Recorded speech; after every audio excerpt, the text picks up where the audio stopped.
Hello दोस्तों, स्वागत है आपके अपने यूट्यूब चैनल मैथ्स में। मैं हूं शिवनाथ कुमार और आज के वीडियो हम लोग सीखेंगे क्लास 10th का प्रश्नावली 1.3 का प्रश्न संख्या 1 को। ठीक है, आज के वीडियो में √3 को सिद्ध करने के लिए सीखेंगे। जैसे प्रश्न है कि सिद्ध करें कि √3 एक अपरिमेय संख्या है। ठीक है, इसको अपरिमेय है कि नहीं, इसको सिद्ध करना है। इसमें क्या होता है, इस प्रश्न में दो टाइप का प्रश्न होते हैं, जो कि दो टाइप का प्रश्न होता है, जो कि होता है, पहला होता है इस टाइप से √3 हो गया, √2, √5, √7, √11 इस टाइप से होता है। और दूसरा जो होता है वो हो जाएगा 3 प्लस का √5, 5 माइनस √3, 1 होता है √2, इस तरह से 3√5 इस टाइप से प्रश्न होते हैं। ठीक है, तो आज की वीडियो हम लोग सीखेंगे इस टाइप से √3 को सिद्ध करना है, यह अपरिमेय संख्या है या नहीं। ठीक है, तो बने रहिए वीडियो को लास्ट तक। चलिए वीडियो को शुरू करते हैं। यहाँ से लिखेंगे हल। यहाँ से शुरू कैसे करना है, जैसे यहाँ पर प्रश्न है कि √3 एक अपरिमेय संख्या है, तो इसको शुरू करने के लिए क्या करेंगे, जो दिया गया है उसको जस्ट उल्टा मानेंगे। बोला है कि √3 अपरिमेय संख्या है, तो इसको हम मान लेंगे कि √3 जो है से परिमेय संख्या है। तो यहाँ पर लिखेंगे माना √3 एक परिमेय संख्या है। ठीक है, अब परिमेय संख्या है, तो परिमेय संख्या है तो इसको हम क्या लिख सकते हैं, यहाँ पर लिखेंगे माना √3 = हो जाएगा P/Q, क्योंकि परिमेय संख्या जो होता है P/Q के रूप का होता है, इसलिए इसको √3 को हम लिख सकते हैं क्या, P/Q। अब इसको यहाँ पर एक कंडीशन क्या है कि Q जो है, Q ≠ होना चाहिए 0, मतलब Q के जगह पर 0 कभी भी नहीं आना चाहिए, यानी बट्टे में 0 कभी भी नहीं आना चाहिए, नहीं तो इसका मान जो है से अनंत हो जाएगा, अपरिभाषित हो जाएगा। ठीक है, अब यहाँ से लिखेंगे P एवं Q जो है सह अभाज्य होना चाहिए, सह अभाज्य संख्या। P एवं Q जो है सह अभाज्य संख्या है, P एवं Q सह अभाज्य है। ठीक है, P एवं Q जो है यहाँ से सह अभाज्य संख्या हो जाएगी। अब सह अभाज्य संख्या क्या होता है, सह अभाज्य संख्या होता है वैसी दो या दो से अधिक संख्याओं का समूह जिसका HCF केवल क्या हो, 1 होना चाहिए। वैसी दो या दो से अधिक संख्याओं का समूह जिसका HCF जो है से 1 होना चाहिए। ठीक है, तो उसको बोलेंगे कि क्या है, सह अभाज्य संख्याएं हैं। जैसे संख्या ले लेते हैं, जैसे ये हो गया 9 और ये ले लेते हैं 4, 9 और 4।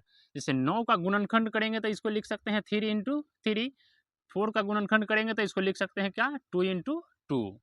तो 9 और 4 का जो है से HCF क्या हो जाएगा, HCF होने के लिए जो इसमें दोनों में कॉमन होता है उसी को HCF लेंगे।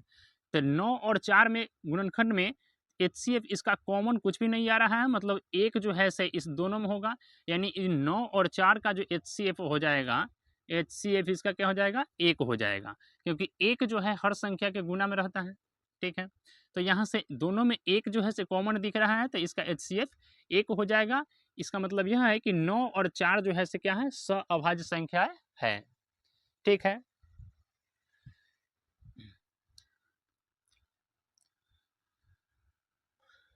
चलिए अब इसके आगे यहाँ पर क्या करना है, इसको यहाँ से सॉल्यूशन करेंगे तो ये आ जाएगा 9 √3 = यहाँ लिखेंगे P/Q, और यहाँ से क्या करेंगे, क्रॉस मल्टीप्लाई कर देंगे तो ये आ जाएगा P = √3Q। यहाँ से अब Q का मान अगर निकालते हैं तो Q बराबर हो जाएगा P, और √3 इधर गुना में है तो इधर चला आएगा भाग में, यानी नीचे आ जाएगा P/√3। Q बराबर आ गया है P/√3। ठीक है, अब यहाँ से क्या करना है, यहाँ से इसका वर्ग कर देंगे, लिखेंगे वर्ग करने पर क्या आ जाएगा, यहाँ से Q का वर्ग करेंगे तो यह आ जाएगा Q² और P/√3 3 का वर्ग करेंगे, क्यू का वर्ग करेंगे तो यह आ जाएगा क्यू स्क्वायर, पी का वर्ग करेंगे तो यह आ जाएगा पी स्क्वायर, और नीचे √3 का वर्ग करेंगे तो यह आ जाएगा √3 का वर्ग करेंगे तो नीचे आ जाएगा 3। ठीक है, यानी क्यू स्क्वायर बराबर आ गया है पी स्क्वायर बटे 3, क्यू स्क्वायर बराबर आ गया पी स्क्वायर बटा में क्या 3।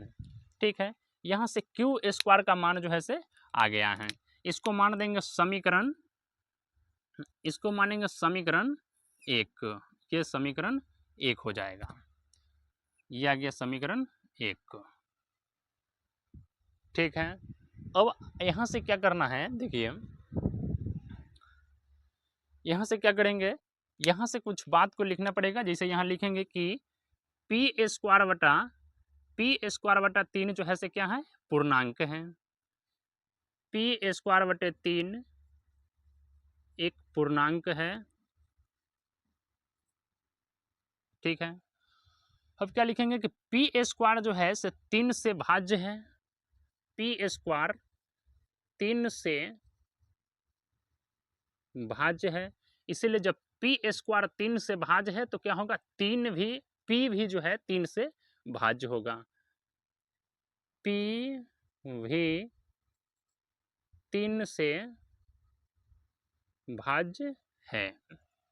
ठीक है, आइए इसका मतलब समझिए, पी स्क्वायर जो है से 3, पी स्क्वायर बटे 3 जो है से क्या है, एक पूर्णांक है, ये तो सही है, पी स्क्वायर बटा 3 जो है से पूर्णांक है, क्योंकि किसी भी संख्या का वर्ग करेंगे, किसी भी संख्या का वर्ग करते हैं तो वो क्या हो जाएगा, पूर्णांक ही होगा।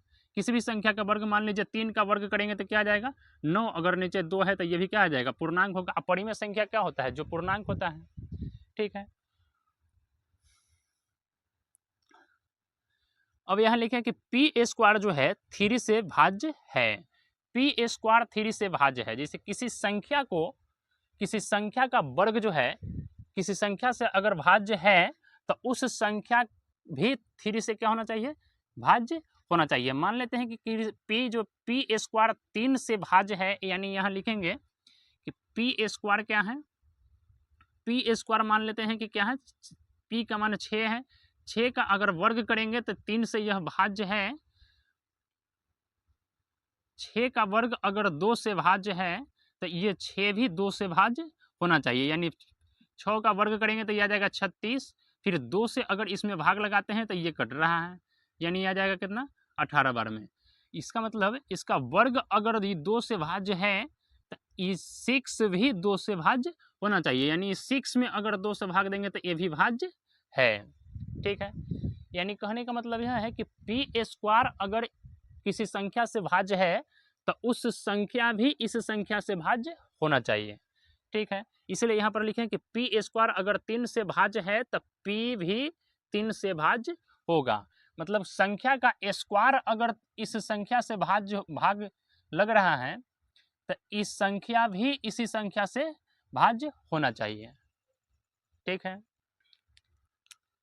चलिए अब इधर आते हैं, यहाँ पर लिखें कि P जो है 3 से भाज्य है, तो यहाँ मानेंगे, माना P जो है 3 से भाज्य है, किसी संख्या में किसी संख्या से भाग देने से कुछ ना कुछ तो आएगा, यानी यहाँ पर मान लेंगे कि P में अगर 3 से भाग दे रहे हैं तो यहाँ आता है K1, और K1 क्या है, यहाँ पर मान लेंगे कि K1 जो है से एक पूर्णांक है, K1 पूर्णांक है। ठीक है, K1 यहाँ पर हो जाएगा पूर्णांक। अब इसको क्या करना है, यहाँ से P का मान यहाँ से निकाल लेंगे तो P बराबर आ जाएगा यहाँ से 3K1, यहाँ से क्रॉस मल्टीप्लाई करेंगे तो P बराबर आ जाएगा 3K1। इसको मानेंगे समीकरण 2, यहाँ से आ जाएगा ये समीकरण जो है से 2 आ जाएगा। ठीक है, अब क्या करना है, इस समीकरण 2 को लेकर के समीकरण 1 में रख देंगे, तो यहाँ से Q का मान आ जाएगा। अब यहाँ लिखेंगे क्या, समीकरण 1 में P का मान रखने पर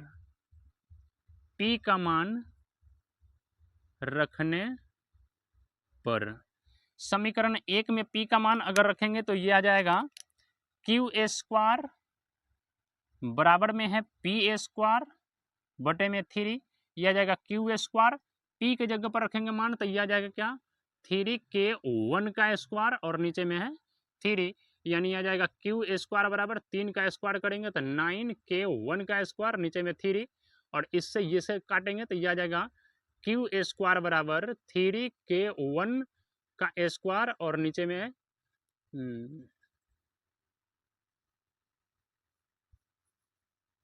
यहाँ आ जाएगा क्यू स्क्वायर बराबर 3k1 का स्क्वायर। ठीक, यहाँ से k1 स्क्वायर का मान अगर निकालेंगे तो k1 स्क्वायर का मान आ जाएगा क्यू स्क्वायर, और 3 जो है तो इधर गुना में है तो इधर चला आएगा भाग में, ये आ गया k1 स्क्वायर का मान।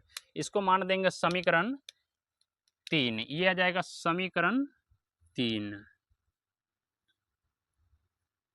ये आ गया समीकरण 3। ठीक है, अब देखिए k1 स्क्वायर बराबर आया है क्यू स्क्वायर बटे 3, यहाँ पर भी सेम वही बात लिखना है जो यहाँ पर हम लिखे थे पी स्क्वायर बटा 3 के लिए जो लिखे थे, पी स्क्वायर बटा 3 के लिए जो बात लिखे थे वही बात को यहाँ पर लिखना है क्यू स्क्वायर बटा 3 के लिए। ठीक है, तो यहाँ से लिखेंगे इसके लिए क्या क्यू स्क्वायर बटा 3 जो है से क्या है पूर्णांक है, यह लिखेंगे क्यू स्क्वायर बटे 3 एक पूर्णांक है।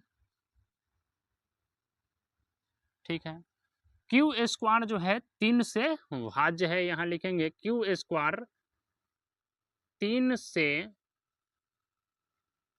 भाज्य है, इसीलिए क्या होगा क्यू भी 3 से भाज्य है, क्यू भी 3 से भाज्य है। फिर यहाँ से क्या करना है आगे, अब इधर आइए, यहाँ से करते हैं क्यू स्क्वायर जो है 3 से भाज्य है, तो यहाँ पर मानेंगे कि माना क्यू स्क्वायर क्यू जो है 3 से भाज्य है, तो भाज्य देने पर भाग्य देने पर इसमें फिर कुछ ना कुछ आएगा, यानी मान लेते हैं कि क्यू स्क्वायर में 3 से अगर भाग्य देते हैं तो यह आ जाता है k2। ठीक है, जहाँ k2 जो है से क्या है पूर्णांक है, k2 पूर्णांक है, और फिर यहाँ से क्रॉस मल्टीप्लाई करेंगे तो यहाँ से q का मान आ जाएगा 3k2, यहाँ से आ जाएगा 3k2, ये आ गया समीकरण, ये आ गया समीकरण 4, यहाँ से समीकरण 4 आ गया। ठीक है, अब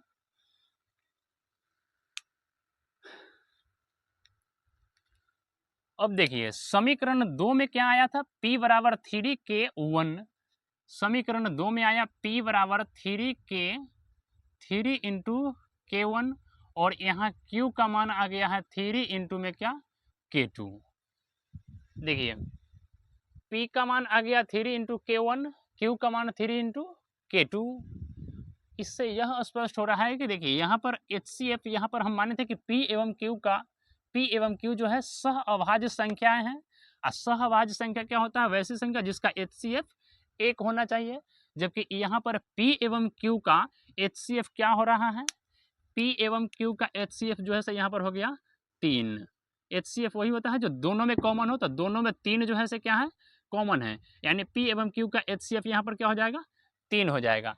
इसका मतलब यह है कि p एवं q का HCF अगर 3 हो रहा है तो क्या है p एवं q सहअभाज्य संख्याएं नहीं है, सहअभाज्य संख्याएं नहीं है। तो इसी बात को यहाँ पर भाषा में लिखना है, भाषा में किस तरह से लिखेंगे, समीकरण 2 एवं 4 से स्पष्ट है कि, समीकरण 2 एवं 4 से स्पष्ट है कि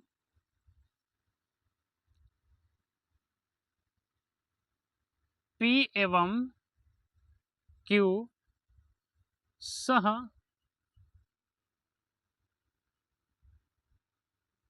सहअभाज्य संख्या नहीं है।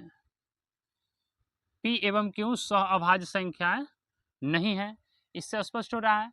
अब क्या करना है, जब यह सहअभाज्य संख्याएं नहीं है तो यहाँ पर लिखेंगे कि अतः हमारा कथन गलत है।